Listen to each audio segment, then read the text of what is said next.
Señal Colombia y Revista Raya presentan Señal Investigativa.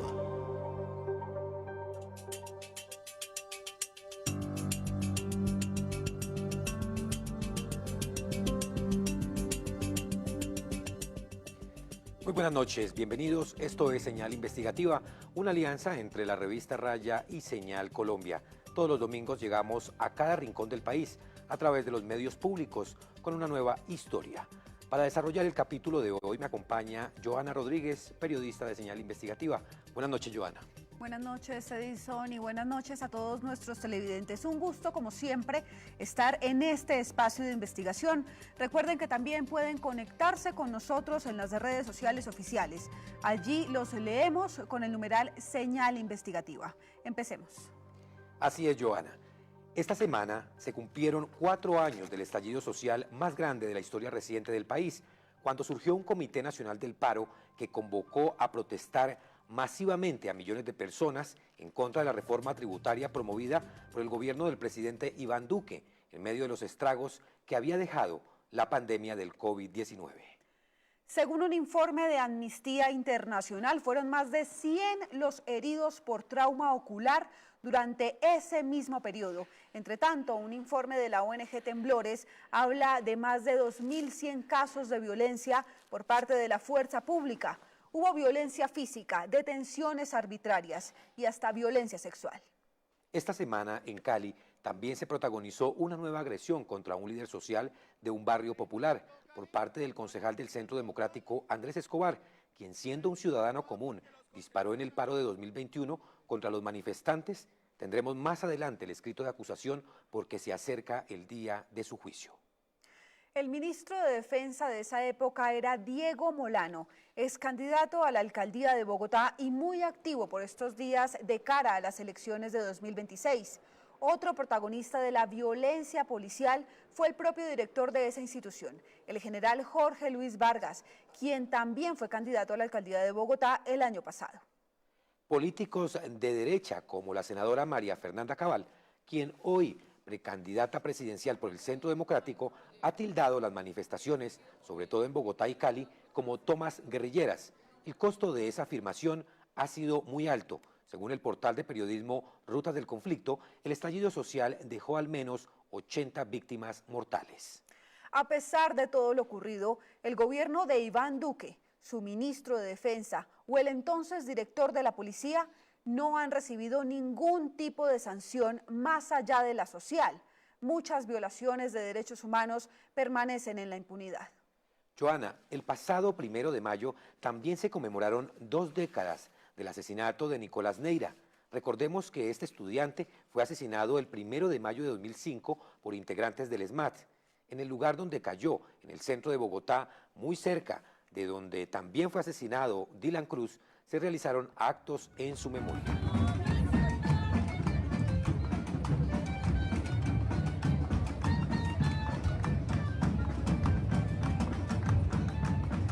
Un homenaje a la memoria para no olvidar.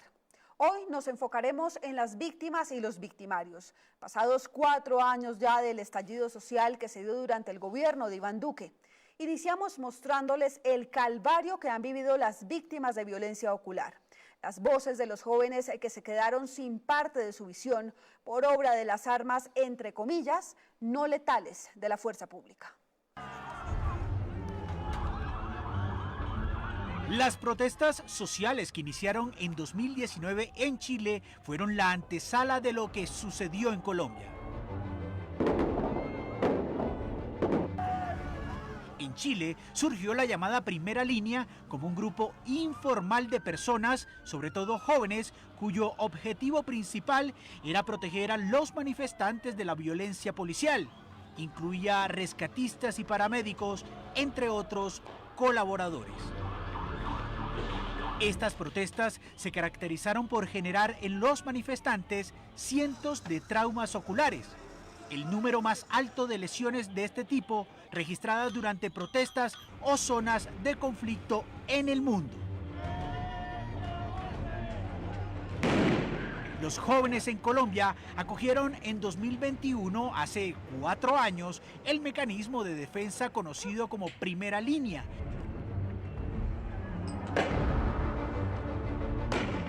Para enfrentar al entonces Escuadrón Móvil Antidisturbios, SMAT, hoy conocido como UNDEMO, y les ocurrió algo similar a lo de Chile. Decenas de jóvenes fueron lesionados en sus ojos, incluso sin participar directamente de las protestas.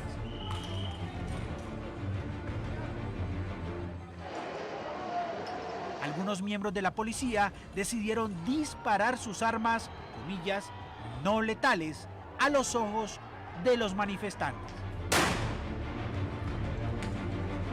Señal Investigativa habló en Bogotá con algunas víctimas.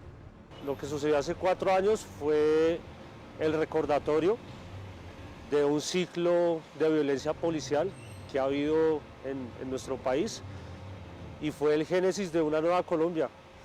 Fue la construcción de nuevos espacios, fue la apertura a que millones de colombianos y de colombianas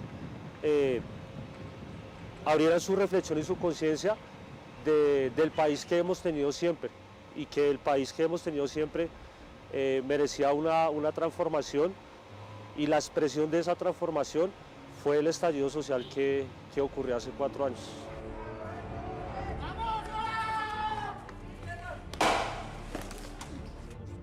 Cristian Rodríguez Zárate es uno de los líderes del movimiento en resistencia contra las agresiones oculares del SMAT Mocao.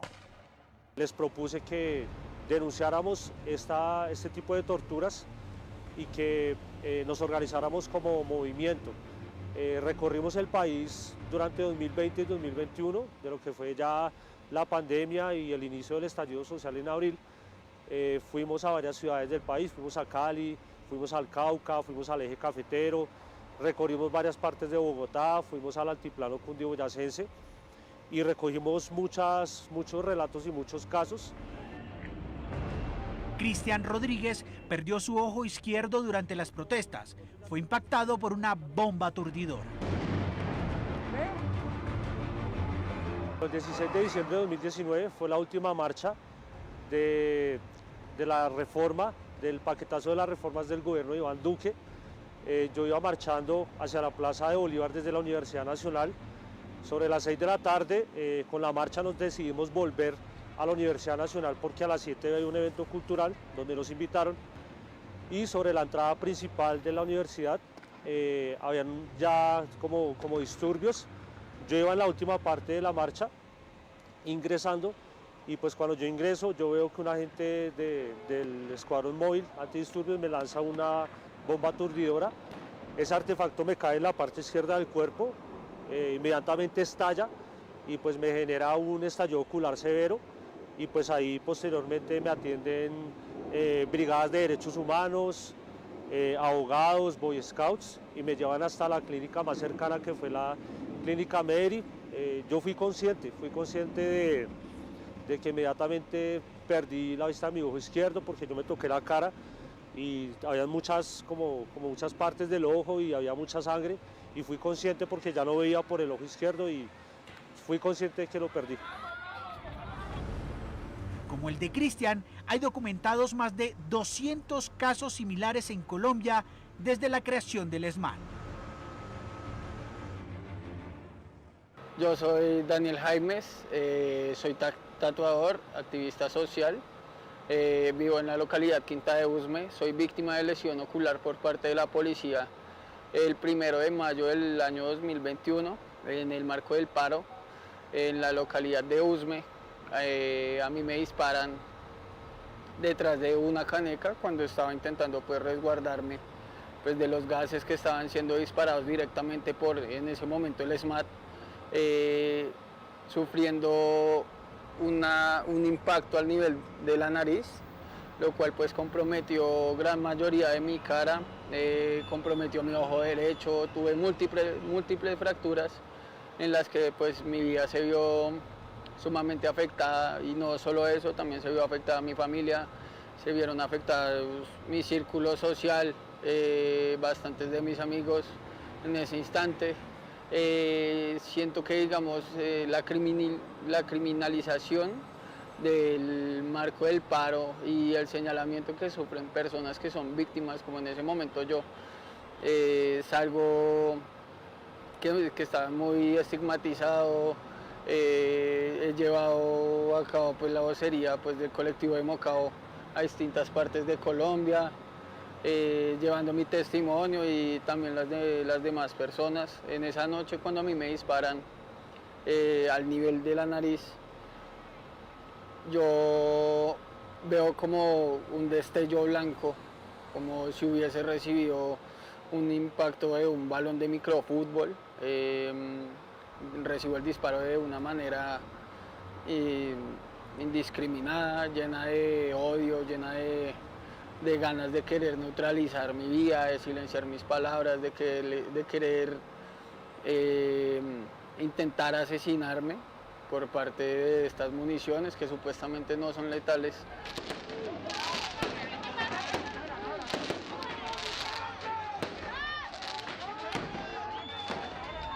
Mi nombre es Johan Suárez, actualmente tengo 31 años, vivo en Ciudad Bolívar y yo hice parte hace ya 5 años, casi, bueno, 6 años, hice parte del estallido social en septiembre y fui víctima como del abuso policial por parte del SMAT. Perdí la visión del ojo izquierdo, yo conservo mi ojo actualmente. Me hicieron como una vitrectomía, me hicieron varias cirugías, yo conservo mi ojo, pero pues digamos en sentidos visuales pues ya no tengo ninguna visión. Pues desde ese día yo pienso que yo soy otro. La vida me cambió drásticamente, mi forma de pensar, mi economía, la forma de solventarme, la forma de ver a mi familia y cómo mi familia me veía cambió. Y creo que todo fue para mal, pero digamos la misma vida surge, busca cómo levantarse, cómo prosperar de nuevo.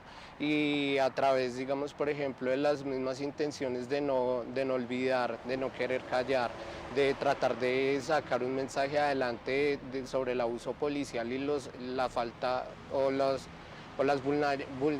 vulnerabilidades que tienen en el estallido social.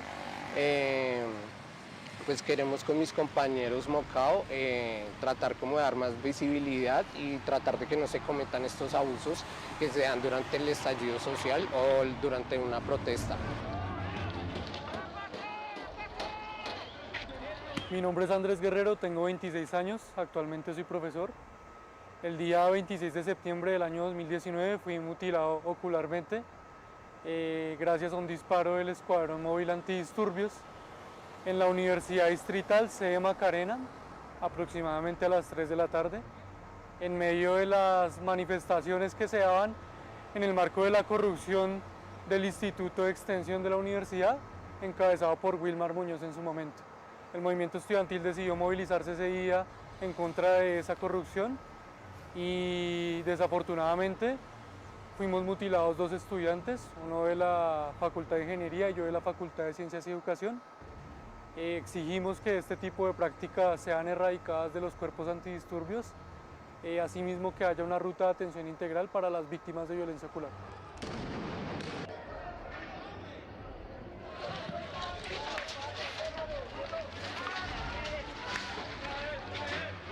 Mi nombre es Miguel Leal, soy víctima ocular.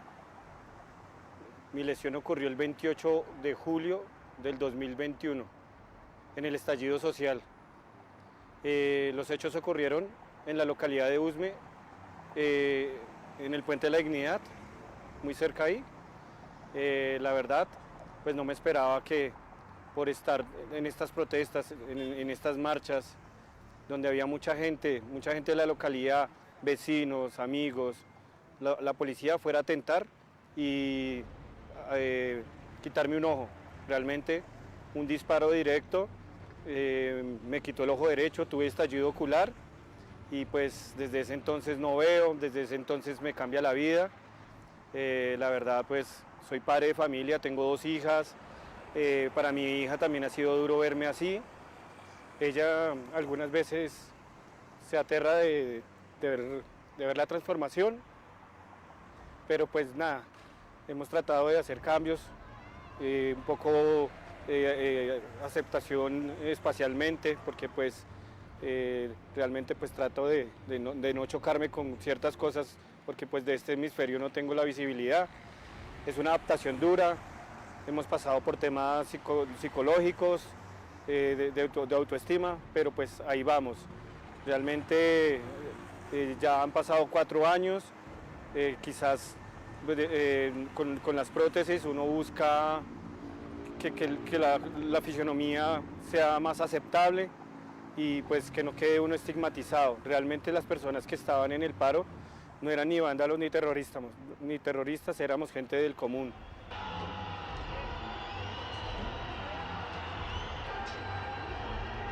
Mi nombre es David Raceo Delgado, tengo 33 años, soy comerciante. El 26 de agosto del año 2021 salí de mi casa sin imaginar que por protestar por mis derechos en este país, un agente del SMAT, un funcionario de la Policía Metropolitana de Bogotá, iba a disparar directamente en mi ojo derecho con una bala de goma, violando así todos los protocolos internacionales del uso moderado de las armas menos letales, intentando así cegarme, intentando así opacar mis sueños, mis esperanzas de un mejor país. Pero no fue así. Aquí estamos hoy, con sueños, con esperanzas y en pie de lucha por nuestros compañeros caídos, por nuestros compañeros mutilados, por nuestras compañeras flageladas. Ni un minuto de silencio, toda una vida de combate.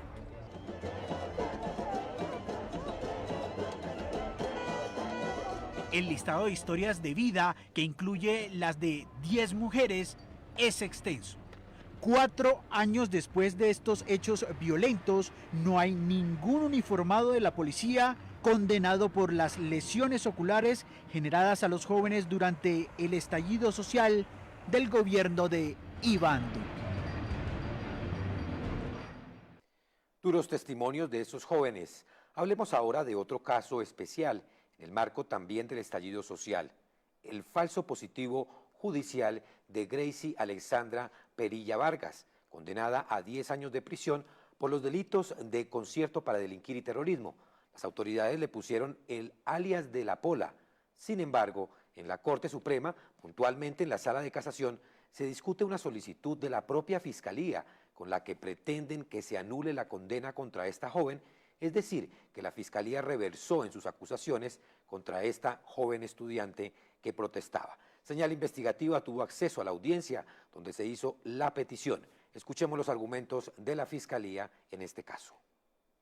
La valoración probatoria que realizaron los jueces de instancia vulneraron las reglas de la sana crítica en la manera en que derivaron su grado de contribución dolosa en la realización de los hechos antijurídicos. En tal virtud, señores magistrados, considero que con miras a efectivizar la materialidad del derecho por falta de aplicación de los artículos 7º, 381 de la Ley 906 y aplicación indebida de los artículos 265, 340 y 343, el cargo está llamado a prosperar y en consecuencia solicito se case parcialmente la sentencia proferida por la Sala del Tribunal Superior de Bogotá el 20 de mayo del 2024 para en su lugar emitir sentencia absolutoria a favor de Gracie Alexandra Perilla Vargas. Muchísimas gracias.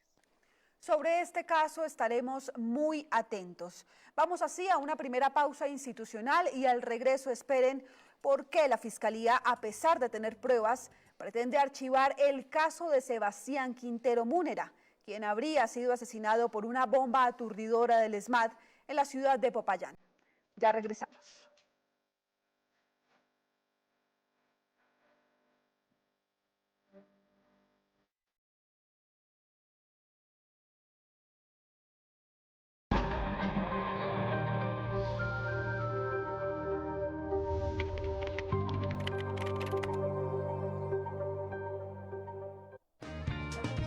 Estás viendo Señal Investigativa. Señal Colombia, la señal de la gente.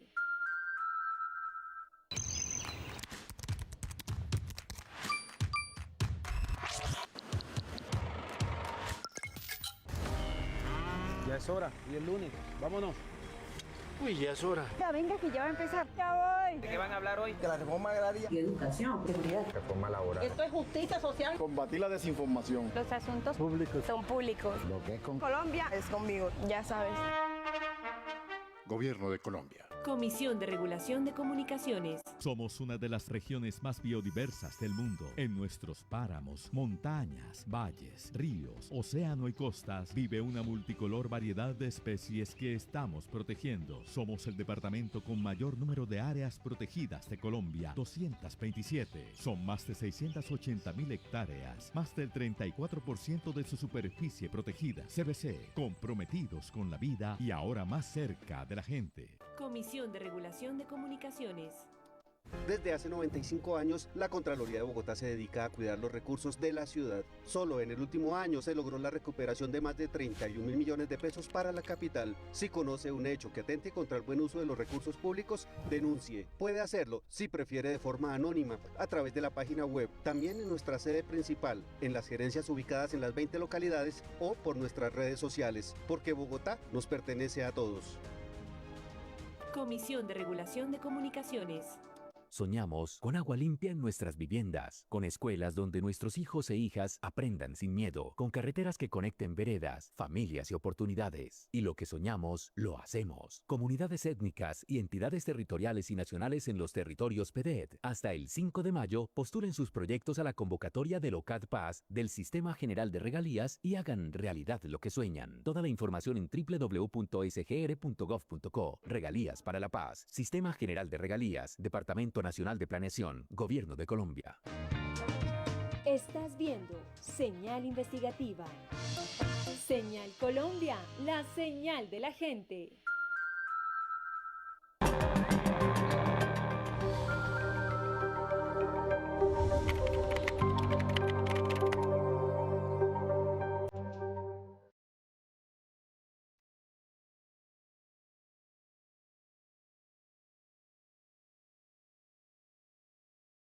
Gracias por continuar con Señal Investigativa, hoy con víctimas y victimarios. ¿Qué ha pasado con la justicia 4 años después del estallido social? Ya escuchamos en el primer bloque las voces de los jóvenes que perdieron sus ojos durante las protestas. Fueron víctimas de impactos con armas no letales por parte de la fuerza pública. Ahora vamos a reconstruir el caso de Sebastián Quintero Múnera, un joven de 28 años, estudiante de Ingeniería Informática, quien cayó asesinado el 14 de mayo de 2021, cerca a una de las sedes de la Fiscalía en Popayán, en donde protestaban por el abuso sexual que había vivido una estudiante el día anterior durante las protestas en rechazo de la reforma tributaria en el gobierno del presidente Iván Duque. A pesar de que la Fiscalía tiene pruebas de que fue asesinado, esta misma quiere pedir el archivo argumentando que no hubo un homicidio. Esta es la historia.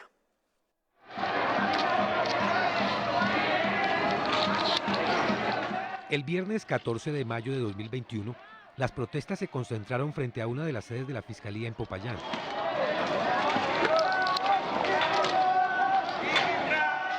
Miles de manifestantes, que ya completaban 15 días en las calles en diferentes ciudades del país, seguían rechazando la reforma tributaria del presidente Iván Duque y la represión policial. El detonante fue la reforma tributaria que presentó Iván Duque en su gobierno. El ministro de Hacienda de la época presenta una reforma en la que se pretendía ampliar la base gravable de la canasta familiar. La idea era gravar una enorme cantidad de alimentos que hoy día no tienen ese gravamen del IVA. Entonces, obviamente, todo eso significó una cantidad de incomodidades en la gente. Si a eso le sumamos que el gobierno se preocupó más por favorecer a la clase dirigente, a los grupos económicos, al sistema financiero. Hoy día sabemos que se hicieron muchos créditos en la banca internacional y que ese dinero fue invertido en favorecer a los grandes empresarios del país. Fuera de eso, se les había bajado los impuestos en las primeras 2 reformas del gobierno de Iván Duque. Pero ese 14 de mayo, los jóvenes de Popayán tendrían un motivo más para protestar: el suicidio de Alison, una estudiante de 17 años, quien antes de morir dejó escrito cómo habría sido abusada sexualmente por policías del ESMAD durante las protestas. Me siento dolida, me siento rota por lo que pasó ayer en la ciudad de Popayán.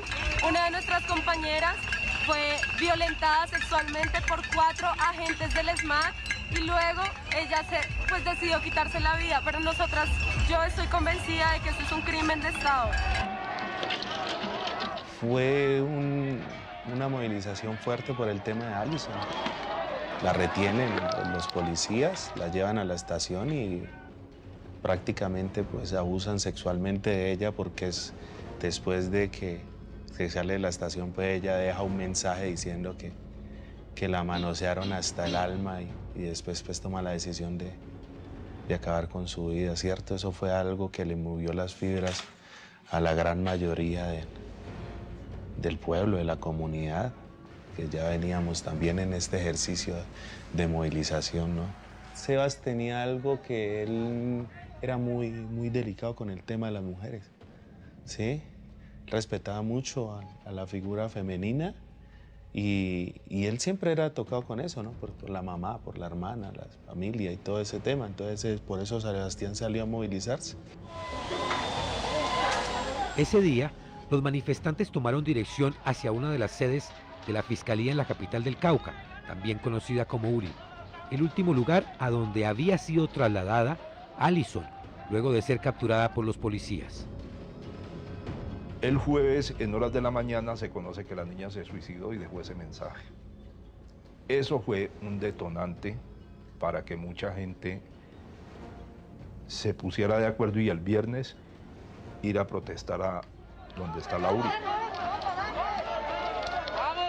A la 1 de la tarde de ese 14 de mayo, Sebastián terminó su trabajo de ayudar a vender arepas a su madre y avisó en casa que iba a participar en las protestas frente a la URI, en rechazo a lo que había sucedido con Alison. Se levantó por la mañana, empacó, cogió la moto, sacó el parqueadero y se fue a entregar pedidos. No pudo vender muchas porque pues el bloqueo de las vías no le permitió ir a los lugares más lejanos que él hacía, que eran las fincas. Finalmente él se devuelve, entregó lo que alcanzó y eran la 1 de la tarde cuando decide que se va a ir a La Esmeralda, donde se había quedado a encontrar con muchos estudiantes.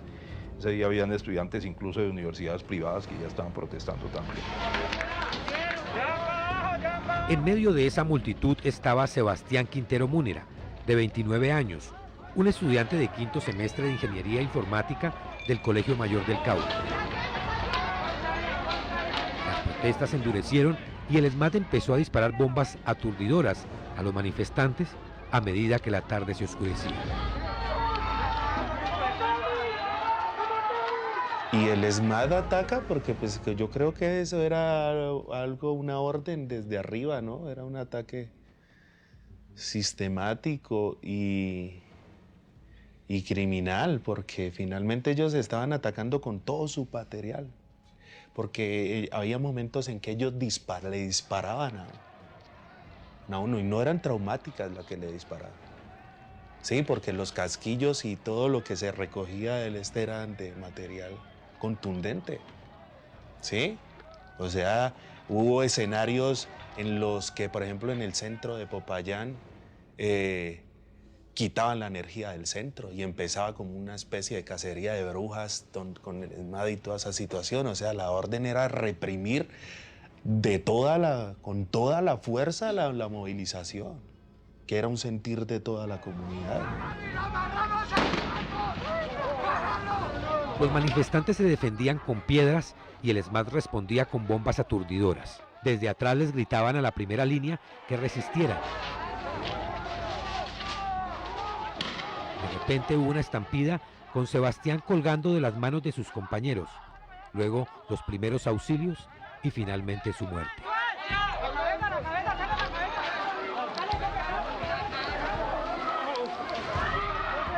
Y él siempre estaba, el primero cumplía con su labor aquí dentro de los emprendimientos de la familia y ahí sí ya salía a la movilización. Baja yo creo que a eso de las 3 de la tarde. Sí, nosotros nos encontramos con él, hablamos con él acá porque yo había venido a hacer una vuelta acá y le dije que nos encontrábamos abajo Y lastimosamente pues ya no nos volvimos a ver, sino cuando ya empezó a rotar la noticia que mataron a Ojo, que esto y que lo otro, cuando un compa llega y me dice, mataron a Sebas, porque nosotros le teníamos una chapa a Sebas, ¿no? Y no, pero ¿cómo? Que verdad que sí, que Sebas, es Sebas. Ya subimos, yo subí y ya confirmamos con la familia de que sí. Y ya nos mostraron ya las imágenes. Y sí, efectivamente era Sebastián. Sebastián es atacado por un integrante del ESMAD. En ese video que recopiló la Fiscalía, porque ese no es un video que... No, la Fiscalía misma incluso nos entrega esos elementos que ellos encontraron. Y en ese video se aprecia claramente que quienes están al frente de los muchachos es la fuerza pública. Los análisis que ellos hicieron en campo encontraron que los que estaban en la protesta nunca utilizaron artefactos explosivos de ninguna clase, simplemente piedras y palos. Ese día se aprecia en el video claramente que hay una bomba que lanza a alguien, una explosión, y posteriormente sacan a Sebastián, colgado, pues llevándolo a un sitio un poco más retirado.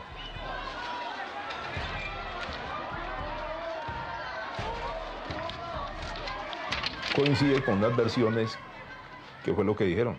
A Sebastián le tiran una bomba de aturdimiento que pasa por encima de una especie de tabla con la que ellos están protegiendo, le pega en el cuello y le quita la vida al explotar. No de manera fulminante, pero casi que ocurrió, porque pues ahí posteriormente ya no había nada que hacer. Ese 14 de mayo de 2021, a pocas cuadras donde cayó Sebastián, estaba una de las sedes de la Fiscalía, o la llamada URI de Popayán. Allí había sido retenida la joven Alison después de ser abusada sexualmente por hombres del ESMAD, según sus últimos escritos, antes de quitarse la vida.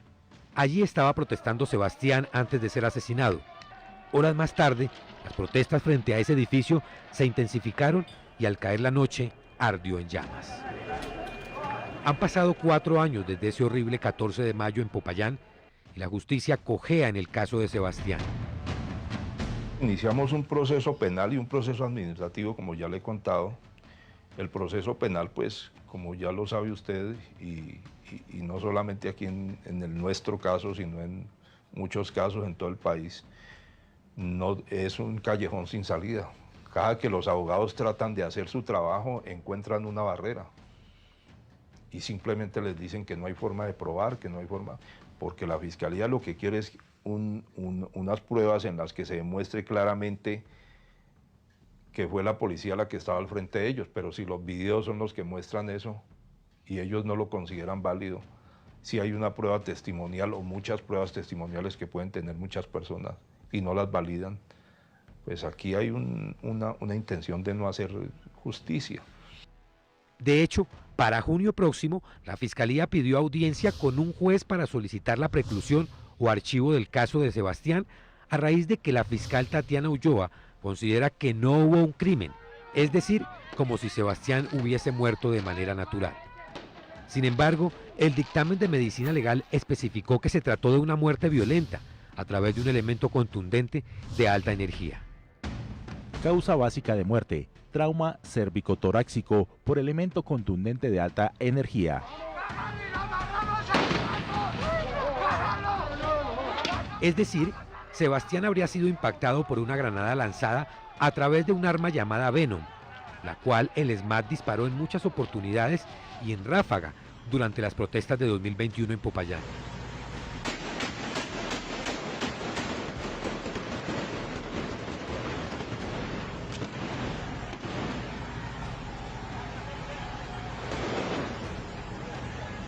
Esta arma, según sus fabricantes, usa munición que tiene como objetivo causar lesiones no letales.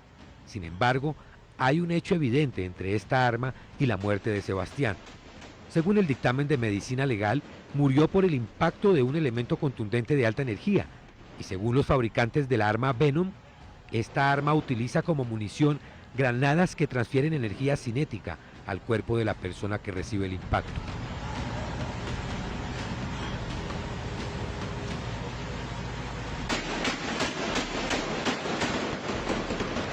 La Fiscalía, particularmente, lo que pretende es que el proceso se archive, ¿sí? Y la figura jurídica que ha pretendido aplicar en este momento es la solicitud de preclusión. Preclusión que se encuentra radicada en el Juzgado Séptimo Penal del Circuito de Popayán. La particularidad que tiene el caso es que la Fiscalía, en el análisis que nosotros realizamos de los elementos, está diciendo que hay una atipicidad de la conducta. ¿Qué implica eso? El hecho de que el delito no se cometió. Pero, ¿qué sucedió con el autor material del crimen, es decir, la persona que disparó? Precisamente eso no lo ha podido establecer la Fiscalía. Sin embargo, existe un testigo presencial de los hechos que apareció apenas hace un año y que pretende declarar. Sin embargo, tanto el padre como el abogado de Sebastián denuncian que la Fiscalía no lo ha tenido en cuenta. Nos enteramos a través de la documentación que suministra la Fiscalía que habían 5 testigos, que de esos 5 testigos, 3 coinciden en la misma versión de lo que había dicho yo a redes, a medios de información, 2 no son tan precisos. Un año después ocurre que aparece en una de las conmemoraciones que estaban haciendo aquí los muchachos en la cancha del frente, aparece que un muchacho llega aquí a la casa y nos dice cómo le parece que yo soy testigo de esto, ta. Entonces él nos comenta lo que ocurrió. Ese testigo lo llevamos a la Fiscalía, pero nunca lo validaron, esa prueba testimonial. Y posteriormente, hace como unos 8 meses, tal vez 9 meses, analizando nosotros los videos aquí en el televisor, y pues ya en un portátil pues no se ve claramente, pero en una pantalla grande es mucho más cómodo el testigo de los videos y él se identifica. Yo soy este que está aquí sentado, agachado de tal manera, yo tengo tal, ese día yo tenía esto, a mí me pasó lo otro. Bueno, él narra una cantidad de detalles en los que él dice que puede incluso identificar a la persona. La Fiscalía no ha querido escuchar a un testigo presencial de los hechos.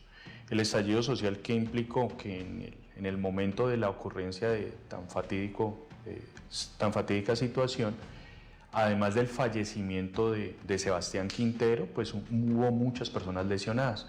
Como entenderás, pues en virtud de esas circunstancias hay muchas personas que temen por su vida y a las retaliaciones que pudieran ser víctimas. Entonces en este momento, por esa reserva, generarte esa información implicaría que la Fiscalía pudiera filtrar la misma. Entonces nosotros hemos evitado solo a ellos, o solo ellos cuentan con esa información de testigo presencial, que él podría indicar qué fue lo que realmente ocurrió en el deceso lastimosamente de Sebastián. Incluso el padre de Sebastián, don Fabián, dice que la Fiscalía debería investigar a los policías del ESMAD por responsabilidad de mando, es decir, a los comandantes. Pero sí se puede crear una vinculación en materia de responsabilidad de mando, porque quien estaba al mando de ese grupo de integrantes del ESMAD, donde está el que le causó la muerte a Sebastián, pues es él que tiene que responder, porque es que la responsabilidad de mando existe aquí. Y por lo pronto en la primera escala está el comandante de ese grupo.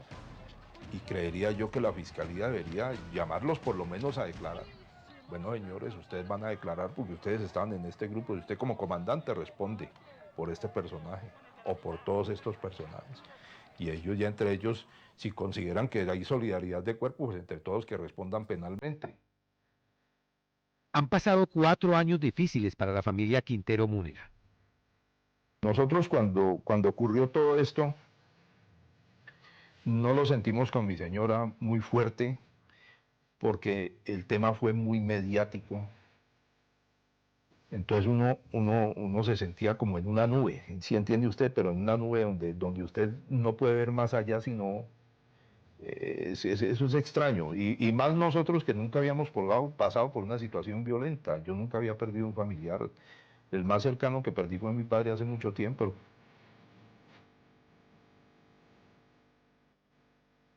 pero cuando hay una frase que dice que el frío se siente cuando las luces se apagan, y eso es cierto.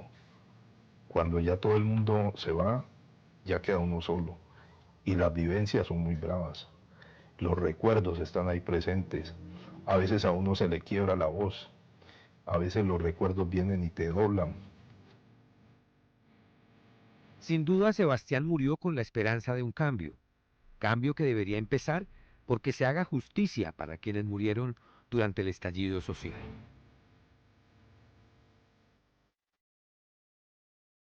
El man era irreverente, era una persona muy particular y todo el mundo le tenía aprecio.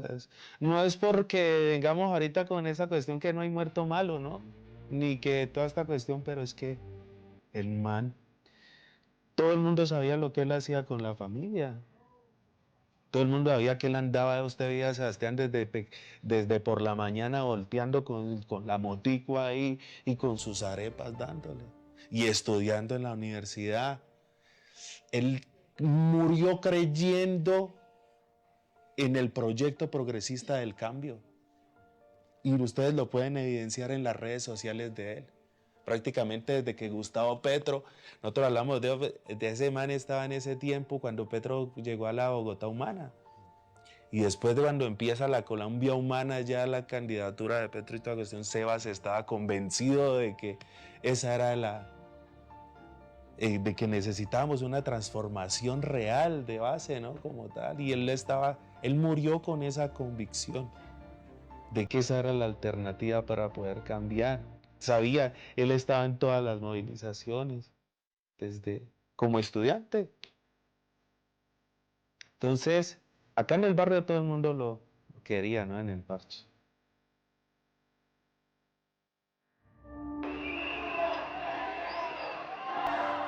No, estamos tristes, aún no nos resignamos a que tengamos que esperar a que haya un cambio a causa de las vidas de tantas personas en la marcha. Porque continuamos en la lucha, porque acá estoy por mis estudiantes. Nosotros queremos trabajar dignamente, queremos garantías, que el gobierno nos dé garantías a nosotros, a la juventud.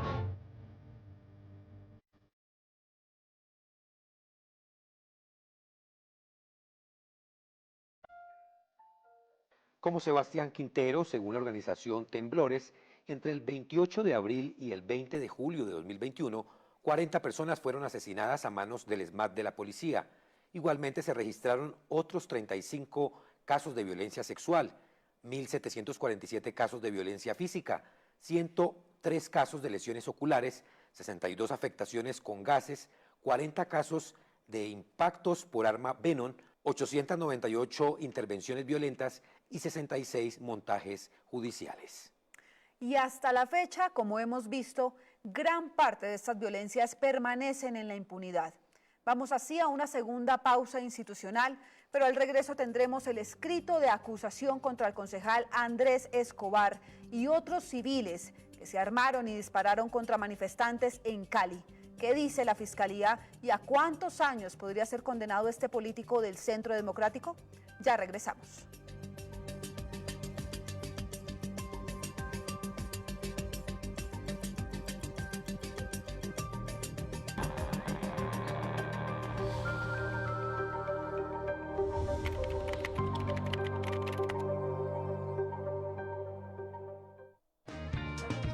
Estás viendo Señal Investigativa. Señal Colombia, la señal de la gente. Evita ser víctima de fraude o robo de información personal a través de mensajes de texto. La CRC, a través de su plataforma Sigri, te ayuda a verificar los códigos cortos asignados a empresas y entidades. Ingresa a nuestra página web y en el menú Sigri consulta la asignación del código. Si el código no está asignado o el mensaje te genera dudas por errores ortográficos o enlaces extraños, repórtalo. Envía la captura de pantalla a este correo. Tu seguridad es lo primero. Comisión de Regulación de Comunicaciones. El Hospital Militar Central ha sido referente de salud durante 88 años, brindando atención de alta calidad en más de 53 especialidades médicas. Líder en manejo de trauma y rehabilitación y tratamiento de enfermedades tropicales. Destacado por su programa de humanización con iniciativas como la Fuerza Peluda, que ofrece apoyo emocional con caninos, y el protocolo Easy, que permite a los pacientes con largas estancias recibir a sus mascotas. Líder en gestión de conocimiento y formación de excelentes profesionales al servicio del país. OMIL, Reserva Estratégica de la Nación. Comisión de Regulación de Comunicaciones. Soñamos con agua limpia en nuestras viviendas, con escuelas donde nuestros hijos e hijas aprendan sin miedo, con carreteras que conecten veredas, familias y oportunidades. Y lo que soñamos, lo hacemos. Comunidades étnicas y entidades territoriales y nacionales en los territorios PEDET. Hasta el 5 de mayo, postulen sus proyectos a la convocatoria del OCAD Paz del Sistema General de Regalías y hagan realidad lo que sueñan. Toda la información en www.sgr.gov.co. Regalías para la Paz. Sistema General de Regalías. Departamento Nacional de Planeación, Gobierno de Colombia. Estás viendo Señal Investigativa. Señal Colombia, la señal de la gente.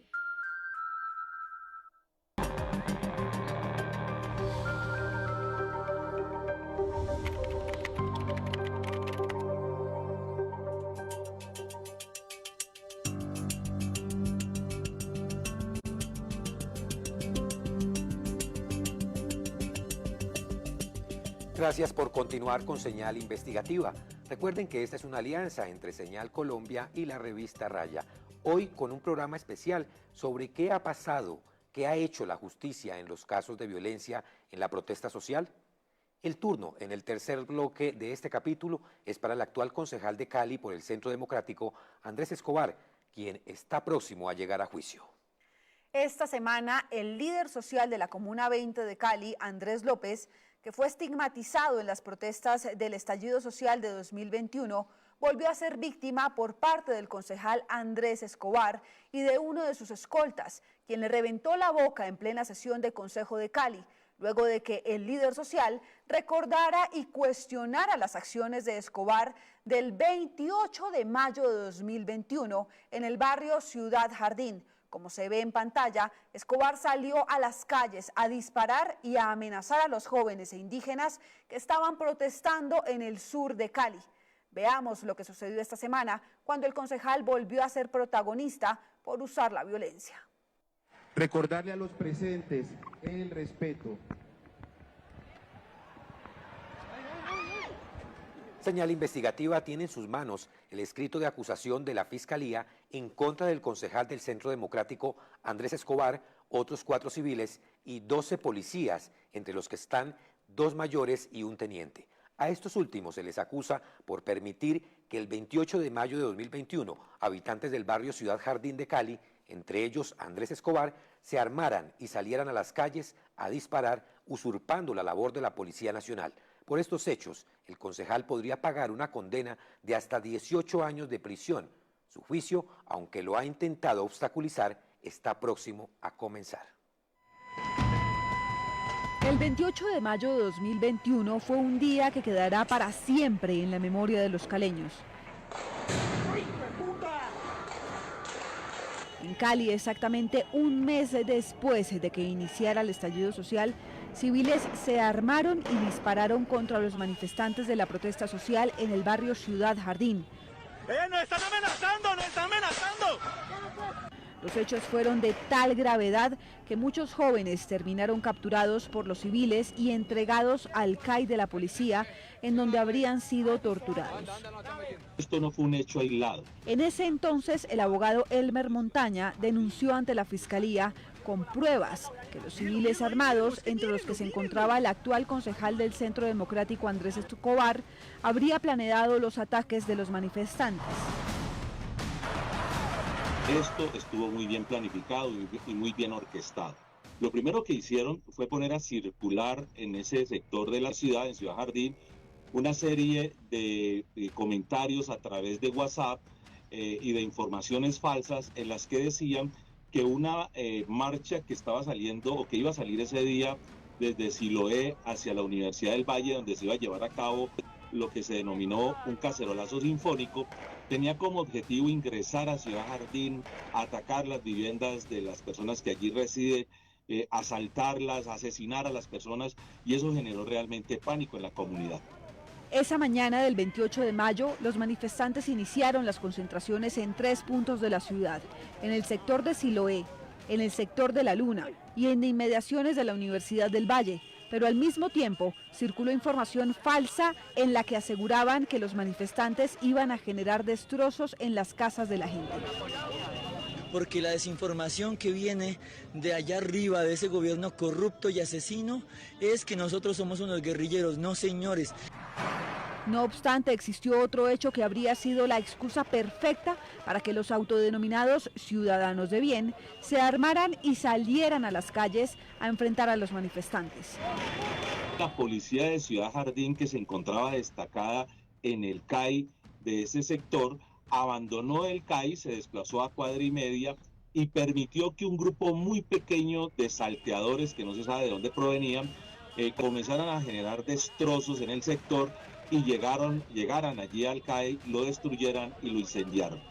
Lo más llamativo es que varios de estas personas que participaron de esos destrozos llevaban unos uniformes que utiliza la policía judicial para intervenir las escenas del crimen y tenían inscritas en la espalda, dentro de un círculo, la letra A como el símbolo de los ácratas.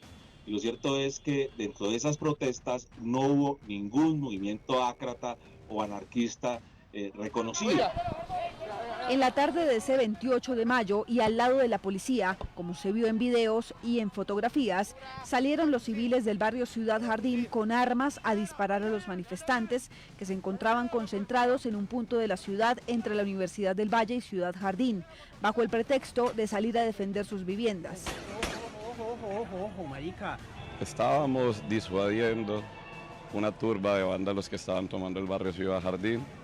Estos hechos antecedieron las declaraciones del general Eduardo Zapateiro, enviado a Cali con altos mandos de la policía y fuerzas militares para supuestamente recuperar la ciudad por orden del presidente Iván Duque. Empieza el máximo despliegue de asistencia militar. La orden clara, precisa y concisa y contundente que le he dado a mis tropas es la de emplear las armas.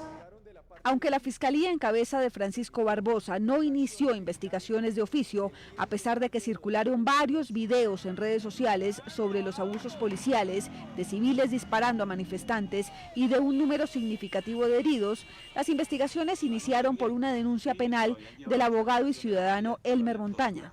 Digamos, estas fueron las acciones brutales que llevaron a cabo estas personas que la extrema derecha en Cali las ha querido presentar como unos héroes y ha querido sembrar, instalar la narrativa que lo que hicieron estos valerosos ciudadanos fue enfrentar a una turba que iba a entrar a Ciudad Jardín. Señal Investigativa conoció en exclusiva el escrito completo de acusación y las adiciones al documento contra 12 policías, 5 civiles, entre ellos el hoy concejal Andrés Escobar, por los delitos de usurpación de las funciones públicas, empleo o lanzamiento de sustancias y objetos peligrosos, privación ilegal de la libertad, amenazas agravadas, tortura agravada, falsedad ideológica en documento público agravado y prevaricato por omisión. ¡Me están disparando! Para la Fiscalía, Escobar y los otros civiles usurparon la labor de la Policía Nacional. ¡Me están disparando! Todos y cada uno de los ciudadanos mencionados con antelación lanzaron, arrojaron munición de armas traumáticas de manera indiscriminada en contra de la población civil, la cual carecía de objetos de protección alguna y, en caso de que hubiese impactado en las personas, podrían lesionarlas e incluso de haber impactado en los ojos de los transeúntes, por ejemplo, hubiese podido causar la pérdida de órgano y hasta que las personas perdieran la vida. El escrito de acusación dice que los ciudadanos Francisco Córdoba García y Juan Antonio Córdoba García retuvieron de manera ilegal al estudiante de psicología Sebastián Mejía y al músico Álvaro Herrera, a quien Francisco Córdoba golpeó a patadas, y luego los entregaron a los policías John Madrín Quiñones, Andrés Quintero Acosta, Germán Alejandro Espina Plaza y Alexis Mosquera Mena, quienes los señalaron falsamente de ser responsables de los hechos en el CAI de Ciudad Jardín. Allí también nos golpearon y luego nos llevaron a la María, y en la María también me volvieron a golpear y me presionaron para grabar un video autoincriminando. En este video me obligan a decir cosas con esta narrativa que se volvió habitual de hablar de vandalismo, vándalos, que les pagan a los vándalos, etc. ¿Quién te mandó? Son un grupo de vándalos que estamos organizados en... Aunque la policía hizo público un video en el que el músico Herrera acepta que estaba con los manifestantes lanzando piedras, después de quedar en libertad, él publicó otro video en el que asegura que fue torturado y que lo obligaron a decir que era un vándalo. Fuimos víctimas, varios, no solo yo, sino varios jóvenes que fuimos víctimas de tortura por parte de miembros de la fuerza pública, por parte también de la misma ciudadanía de la zona de Ciudad Jardín, que desafortunadamente ha tenido una larga estela de situaciones embarazosas, de tiroteos y etcétera, cosas que desgraciadamente no se pueden volver a repetir en un país que va camino a la democracia. Se ha logrado determinar que las personas privadas de la libertad, aunque sí participaban de la manifestación pública, no desplegaron actos de vandalismo, que la retención de algunos de ellos, como es el caso de Sebastián Mejía Belalcázar y Álvaro Herrera, obedeció a que estos estaban grabando con sus teléfonos celulares las omisiones de la Policía Nacional, al permitir que personas de civil dispararon contra los manifestantes. Mientras que a los mayores José Fernando León Agudelo, Mauricio Gómez Velandia, al teniente Aurelio Guevara Machuca, a 4 patrulleros y un intendente, la Fiscalía los acusó por prevaricato por omisión, por incumplir sus funciones, porque aunque estaban de turno, no impidieron que los civiles dispararan a los manifestantes. Pero además de eso, secuestraron a jóvenes que estaban allí en ese punto, los llevaron hasta la estación La María, los torturaron y después bajo tortura los obligaron a decir que ellos estaban participando de esos destrozos allí en Ciudad Jardín. Esta semana, en medio de la conmemoración de los 4 años del estallido social, el líder de Siloé, Andrés López, tomó el micrófono y le recordó al concejal allí presente que estaba impune su conducta ilegal de disparar en contra de manifestantes, como había sucedido el 28 de mayo de 2021. Y vemos como personajes imputados como Andrés Escobar, hoy concejal de Cali, que le disparó en el estallido social a manifestantes.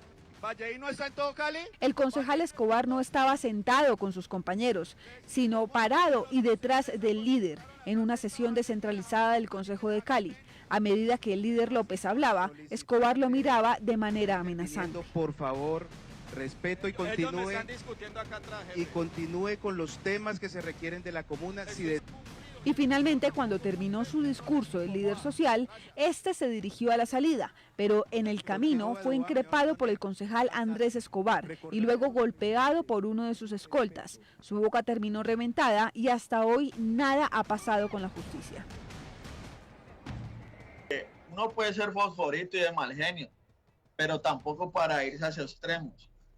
Que salió en el estallido social disparando y que el Centro Democrático encontró una persona para poner en el consejo, digámoslo directamente, María Fernanda Cabal, que le sirvió para los titulares y que le sirvió para promover lo que ellos quieren promover, que es el paramilitarismo. Andrés López también fue capturado y estigmatizado en las manifestaciones del estallido social. Yo veo que históricamente la ultraderecha fascista y a nivel mundial actúa de esa manera, primero minimizando los liderazgos, segundo estigmatizándolos y perfilándolos, y ya al extremo, que es lo que todos hemos visto en Colombia, terminar asesinando y desapareciendo. No estoy diciendo que él lo vaya a hacer ahora para dejar claridad, pero sí hablo de la ideología política de los fascistas, de la ideología fascista que promueven en el Valle del Cauca. Por estos hechos, Andrés Escobar, quien se hizo elegir concejal apoyado por el Centro Democrático después de disparar contra manifestantes, tendrá que ir a juicio.